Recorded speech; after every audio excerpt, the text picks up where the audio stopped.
बंधु, आज हम आपको एक ऐसे निष्काम कर्मयोगी की कहानी सुनाने जा रहे हैं जिनके जीवन का हर पल, हर श्वास गीता के सिद्धांतों का जीवंत प्रमाण था। मिलिए सेठ रमन लाल से। सेठ रमन लाल, जिनका देश विदेश में कारोबार था, बड़ी बड़ी नावें उनका माल लाती ले जाती थी। वे अरबों के मालिक थे, पर उनका मन भगवान गोविंद के चरणों में टिका था। उनकी धर्मपत्नी चंपाबाई भी उतनी ही भक्तमती थी। उनकी दिनचर्या तो देखिए, वह 4 घंटे सोना, 4 घंटे गृहस्थी, 6 घंटे व्यवसाय और पूरे 10 घंटे भजन, पूजन, स्वाध्याय और ध्यान में लगाते थे। लोग उनके विनम्र व्यवहार के दीवाने थे। पर क्या आप जानते हैं उनके इस निर्मल जीवन की सबसे बड़ी परीक्षा कब हुई? एक दिन उनके रसोइये लाभ शंकर की पत्नी बीमार हो चुकी थी और वह रात भर अपनी पत्नी की सेवा में जगा हुआ था। जब वह प्रातःकाल काम पर आया तब वह अत्यंत उदास और थका हुआ था और उसी थकान और चिंता में उससे हलवे में नमक और सब्जी में शक्कर डल गई। जब सेठ जी ने भोजन चखा तो वह तुरंत समझ गए कि लाभ शंकर किसी संकट में है। तब उन्होंने लाभ शंकर के उदास चेहरे को देखा और पूछा, शंकर, आज उदास कैसे हो?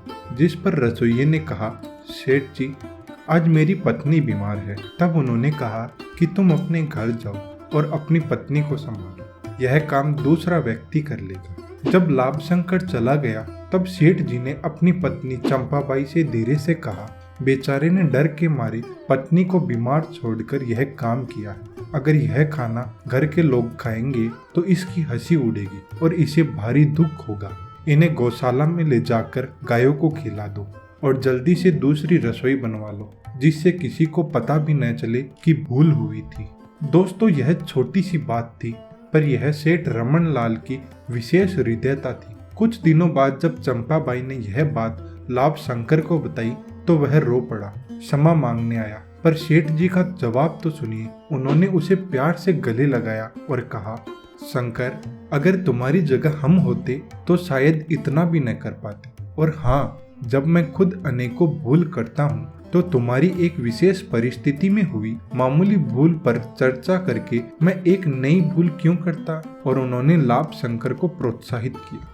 पर बंधुओं, असली परीक्षा तब आई जब उनके जीवन में सबसे बड़ा झटका लगा।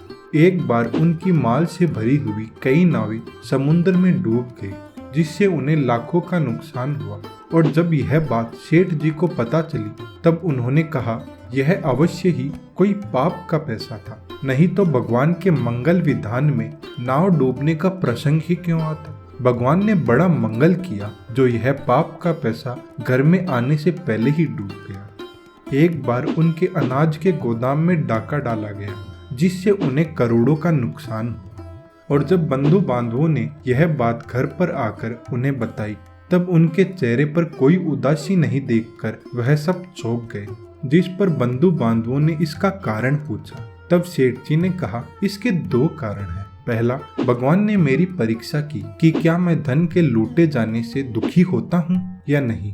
और दूसरा, उस प्रांत में अकाल पड़ने वाला था। मेरा विचार था कि मैं अनाज बांट दूं, पर मैं देर कर रहा था। परंतु भगवान की प्रेरणा से उन भक्त स्वरूप लोगों ने स्वयं ही वह संग्रह बांट लिया, जिससे मेरा काम हल्का हो गया। और अंत में उन्होंने कहा कि मेरा धन तो भगवान की सेवा है, जो कि संपूर्ण मेरे पास ही है, उसे मुझसे कोई नहीं छीन सकता।